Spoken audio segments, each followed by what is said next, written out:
بسم اللہ الرحمن الرحیم الحمد للہ وسلام علی عبادہ الذین اصطفیٰ اما بعد۔ نماز میں بعض کوتاہیاں ایسی ہوتی ہے کہ عام طور پر اس کی طرف توجہ نہیں رہتی، ان کی طرف توجہ کرنا ضروری ہے۔ ایک تو تکبیر اولیٰ کا اہتمام، امام کی جب اللہ اکبر پورا ہو فوراً ہماری تکبیر شروع ہو، اس کا اہتمام ہر ایک کو کرنا چاہیے، اس کی بہت بڑی فضیلت ہے۔ اس کے لیے پہلے سے یہ کرنا پڑتا ہے کہ نیت کا استحضار کر کے رکھے۔ اقامت کا جواب دینا بھی مستحب ہے، اقامت کا جواب بھی دیتے رہے، اور جب آخر میں اقامت پوری ہونے والی ہو اس وقت نیت نماز کی مستحضر کر لے، اور امام جب اللہ اکبر کہہ دے تو فوراً ہماری تکبیر شروع ہونی چاہیے، اس کی راہ سے ہمارے اللہ کا الف مل جانا چاہیے۔ تو اس کو کہتے ہیں تکبیر اولیٰ کو پا لینا۔ 40 دن اس طرح سے کوئی آدمی اگر نماز پڑھتا ہے، پانچوں نمازیں اللہ کو راضی کرنے کے لیے، تو اس کے لیے دو فضیلتیں ہیں۔ ایک تو دوزخ سے اللہ تعالیٰ اس کو بچا لیں گے، کتنا بڑا فائدہ ہے، اور نفاق سے آدمی بری کہلائے گا، نفاق نہیں ہے اس کے، کتنی بڑی بشارت ہے یہ، اس کا اہتمام کرنا چاہیے۔ بعض لوگ اس کا اہتمام اس طرح سے کرتے کہ شروع کیا اس کو، لیکن 40 دن پورا ہونے سے پہلے کوئی ایسا عذر پیش آ گیا قدرتی کہ وہ 40 دن پورے نہیں ہوئے، پھر دوبارہ شروع کیا۔ 40 دن کی فضیلت حاصل کرنے کے لیے دوبارہ شروع کیا، دوبارہ بھی کامیابی نہیں ملی، تیسری مرتبہ شروع کیا، تیسری مرتبہ میں کامیابی مل گئی۔ حضرت مولانا عبد الرحمن صاحب کھریا ثنا والے ہیں، ان کے والد کا قصہ ہے یہ۔ ان کے والد جو ہے وہ حضرت مولانا نذیر میاں صاحب کی صحبت پائے ہوئے تھے، تو وہ جو ان کی صحبت پائے ہوئے ہوتا وہ بہت پکا ہوتا تھا، بہت ٹھوس ہوتا تھا، تو اس لیے انہوں نے اس میں پوری تیسری مرتبہ میں کامیابی حاصل کر لی۔ وہ عامی تھے، وہ عالم یا حافظ کچھ نہیں تھے، لیکن صحبت بہت بڑی چیز ہے، اللہ والوں کی صحبت بہت بڑی چیز ہے، اس سے جو ملتا ہے وہ اور دوسری کسی چیز سے نہیں ملتا ہے۔ ایک تو اس کا ہم اہتمام کریں نماز میں، یعنی اذان کے بعد میں ہم سارے کام چھوڑ دیں اور استنجا استبرا بہت اہتمام کے ساتھ میں کر کے اور اچھی طرح سے وضو کر کے مسجد میں پہلی صف پکڑ لے۔ اگر آدمی ارادہ کرتا ہے کسی چیز کا، ارادے میں ایسی طاقت اللہ تعالیٰ نے رکھی ہے کہ اس کی وجہ سے اللہ تعالیٰ اس کو کامیاب کر دیتے ہیں۔ ومن اراد الآخرۃ، جو آدمی آخرت کا ارادہ کرتا ہے، وسعی سعیہا، اور وہ اس کی کوشش بھی کرتا ہے، جیسی کوشش کرنی چاہیے ایسی کوشش۔ ومن اراد الآخرۃ وسعی لہا سعیہا وہو مؤمن، بشرط کہ وہ مومن ہو۔ کافر کی کوئی جو ہے بات قبول نہیں ہوتی ہے۔ آگے کیا ہے؟ ایسے لوگوں کی کوشش اللہ تعالیٰ کے یہاں قابل قدر ہے، اللہ تعالیٰ اس کی قدر کرتے ہیں، تو پھر اللہ تعالیٰ اس کو ضرور کامیاب کریں گے۔ ارادہ ہو سب سے پہلے، ارادہ ہی نہیں ہے تو کچھ نہیں، ارادہ سب سے پہلی بنیاد ہے۔ ومن اراد الآخرۃ، کیا ارادہ ہو؟ آخرت کا ارادہ ہو۔ ایک ایک لفظ جو ہے قرآن پاک کا بہت اہمیت رکھتا ہے۔ ومن اراد الآخرۃ، وسعى لها سعيها. واہ واہ، صرف وسعى لها اتنا نہیں کہا، وسعى لها سعيها، اور اس آخرت کے لیے اس نے ارادہ کیا جیسی آخرت کے لیے کوشش کرنی چاہیے ایسی کوشش کی، ارادے کے بعد ایسی کوشش کی، مطلق کوشش نہیں. تو ایسے لوگوں کی ایمان کی وجہ سے ایسی کوشش اللہ تعالیٰ کے یہاں قابل قدر ہے. اللہ تعالیٰ اس کی ایسی قدر کرتے ہیں کہ اس کو قبول کر لیتے ہیں ایسے آدمی کو، اور اس کو توفیق دے دیتے ہیں. ایک تو نماز میں ہم اس کا اہتمام کریں، دوسرا کیا اہتمام کریں؟ بعض سنت نماز کی ایسی ہے کہ اس میں ہم سے غفلت ہوتی ہے. مثال کے طور پر انگلیوں کا، ہاتھوں کی انگلیوں کو اور پیروں کی انگلیوں کو کس وقت کس رکن میں کس طرح سے رکھنا ہے، کس رکن میں کس طرح سے رکھنا ہے، اس کا اصول آپ پہلے اچھی طرح سے ذہن نشین کر لیں. سجدے میں، دونوں سجدوں میں پانچوں انگلیوں کو اس طرح سے ملا کر کے رکھنا ہے، بیچ میں ذرا بھی سوئی بھی داخل کرنے کی جگہ نہ رہے. یہ لکھا ہے کوہستانی میں کہ یہ ایک انگلی کی جو کھال ہے وہ دوسری انگلی کی کھال سے مل جاوے. اب جب مل جائے گی تو بیچ میں سوئی جا سکے گی. عام طور پر ایسا ہوتا ہے کہ تھوڑی جگہ رکھتے ہیں، اس کی طرف اہتمام، اس کا اہتمام نہیں ہے، توجہ نہیں ہے، اس لیے تھوڑی جگہ ایسی رکھتے ہیں. بعض لوگ انگوٹھے میں جگہ رکھتے ہیں، بعض یہ چھوٹی انگلی میں جگہ رکھتے ہیں، بعض جو ہے نا سبھی انگلیوں میں جگہ رکھتے ہیں. تو یہ سنت مؤکدہ ہے. دونوں سجدوں میں انگلیوں کو جیسے میں نے کیسا ملایا ہے، دیکھو انگوٹھا بھی کیسا ملایا ہے، ایسا ملا کر کے رکھنے کا اہتمام ہر سجدے میں آپ لوگ کر کے دیکھو، اس سنت پر عمل کر کے دیکھو تو اس کا کتنا فائدہ آپ کو محسوس ہوتا ہے. محسوس طور پر اس کی وجہ سے دوسرے ارکان میں بھی تکمیل کی توفیق آپ کو ملے گی، دوسرے ارکان بھی آپ اچھی طرح سے ادا کر سکو گے.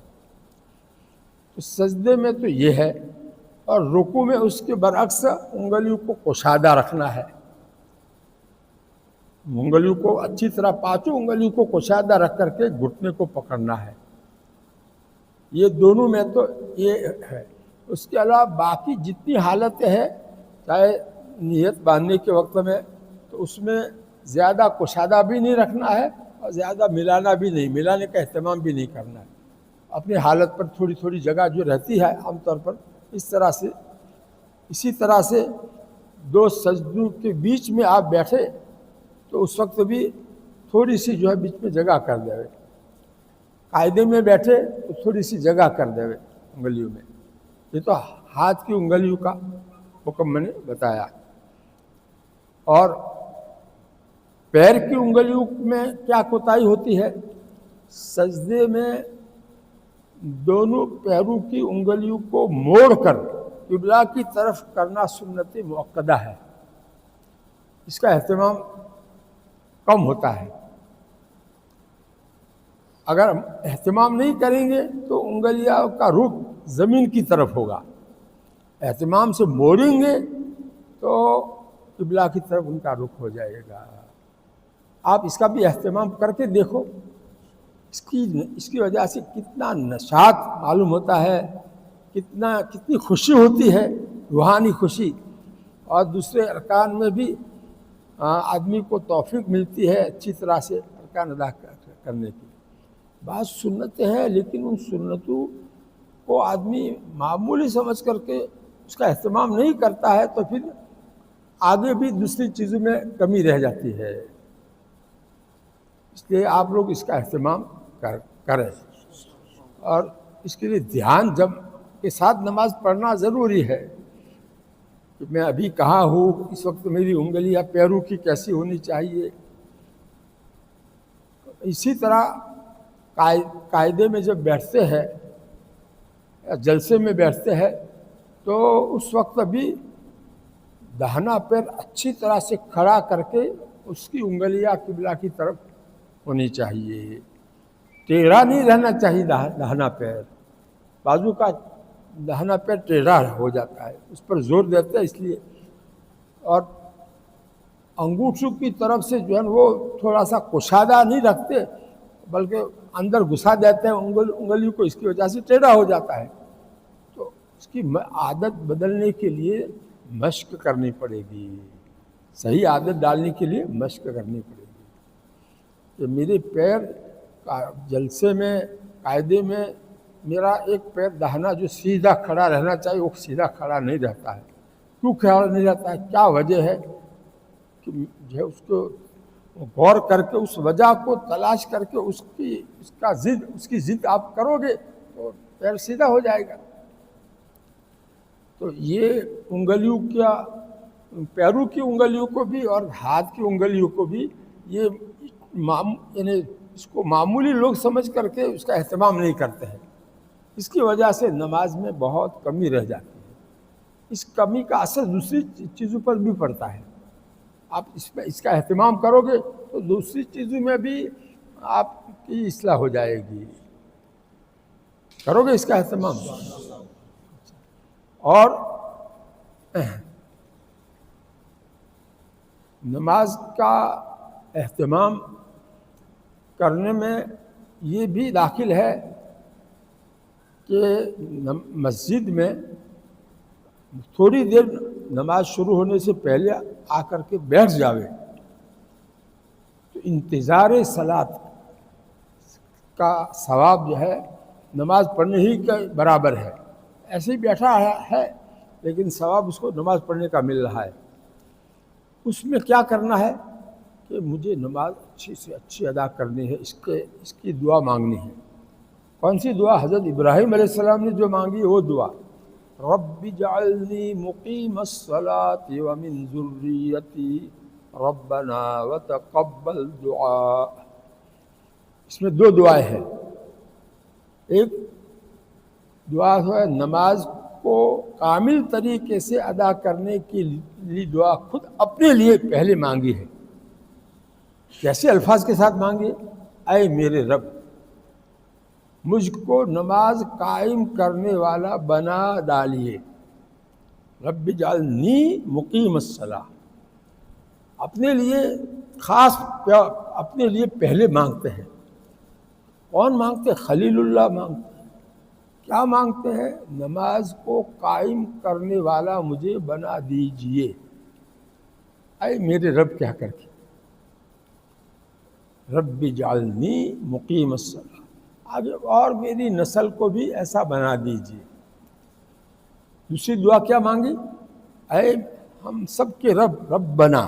اب اس میں جمع کی ضمیر لائے کہ اس میں میں اکیلا نہیں ہوں، میری نسل بھی ہے۔ اے ہم سب کو پالنے والی ذات، اس دعا کو قبول کر لیجیے۔ یہ ایک مستقل دعا ہے، جو میں نے دعا کی ہے اس کو قبول کر لیجیے۔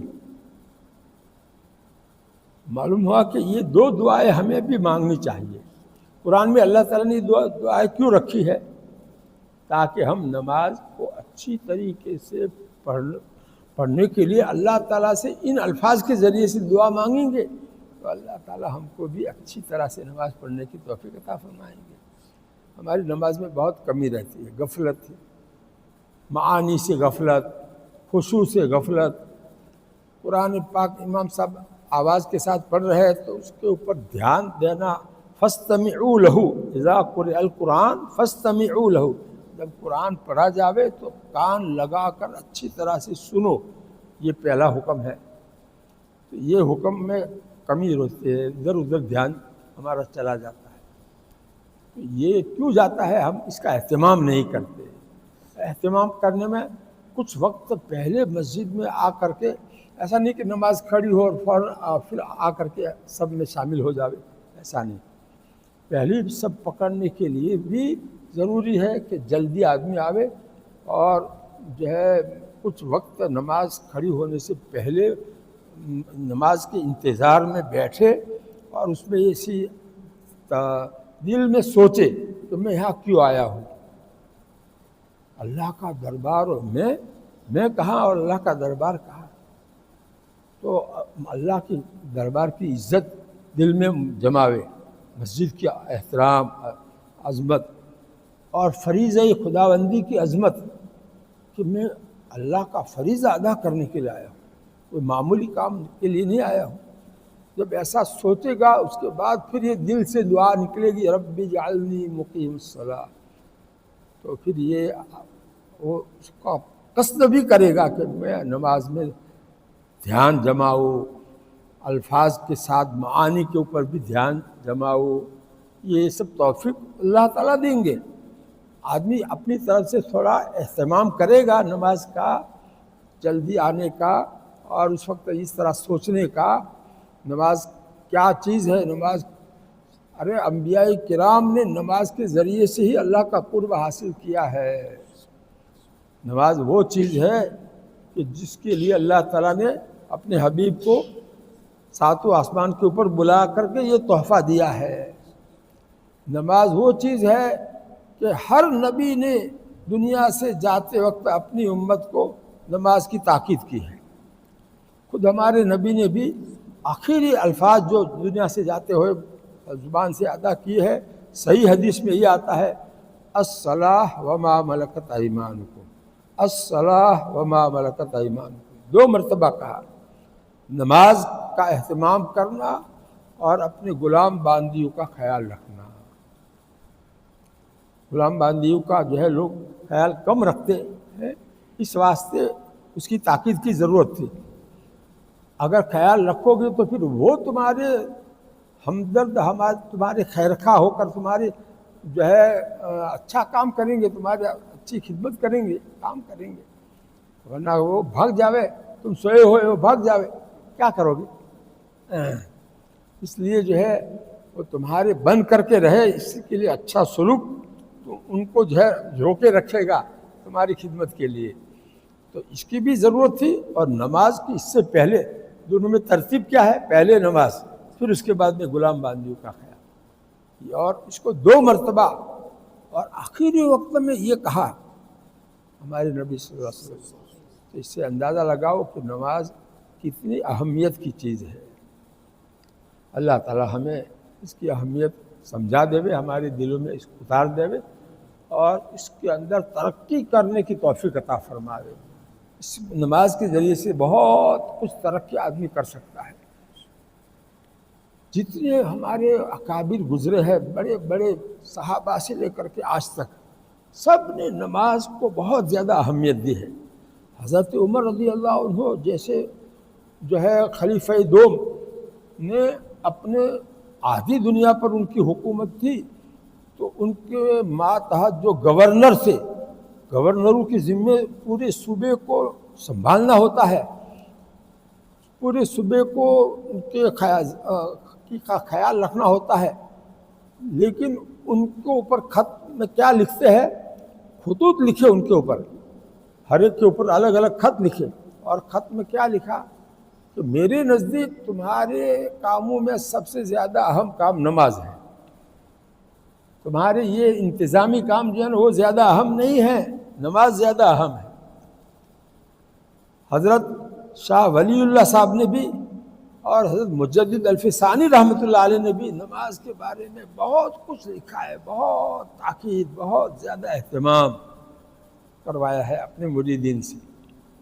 اور یہ کہا ہے کہ قیامت کے دن اللہ تعالیٰ کے دیدار کی صلاحیت آدمی میں پیدا ہوتی ہے اچھی نماز پڑھنے سے. اور نماز سکھانے کے لیے اپنے شیخ کے خلیفاؤں کو بلاتے تھے. اپنے شیخ کے جو خلیفہ ہوتے تھے ان کو کہتے تھے کہ نماز سیکھنی ہو تو یہاں آؤ استخارہ کر کے. کون؟ حضرت مجدد الفسانی رحمۃ اللہ علیہ. اور ان کے بعد حضرت شاہ ولی اللہ صاحب نے بھی کیسا لکھا ہے نماز کے باطن کے بارے میں، نماز کا ظاہر، سب کچھ ٹھیک ٹھاک کرنے کے بارے میں. اس لیے ہمیں جو ہے نماز کو جو معمولی سمجھے گا وہ نماز کی فیض سے محروم رہے گا.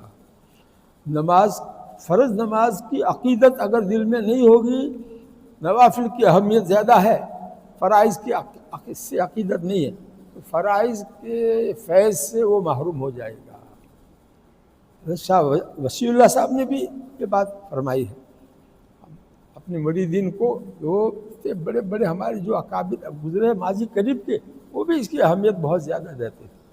اللہ تعالیٰ ان باتوں پر عمل کرنے کی ہم سب کو توفیق نصیب فرما دے۔ اب جس کا وضو ہو اشراق پڑھ لیجیے۔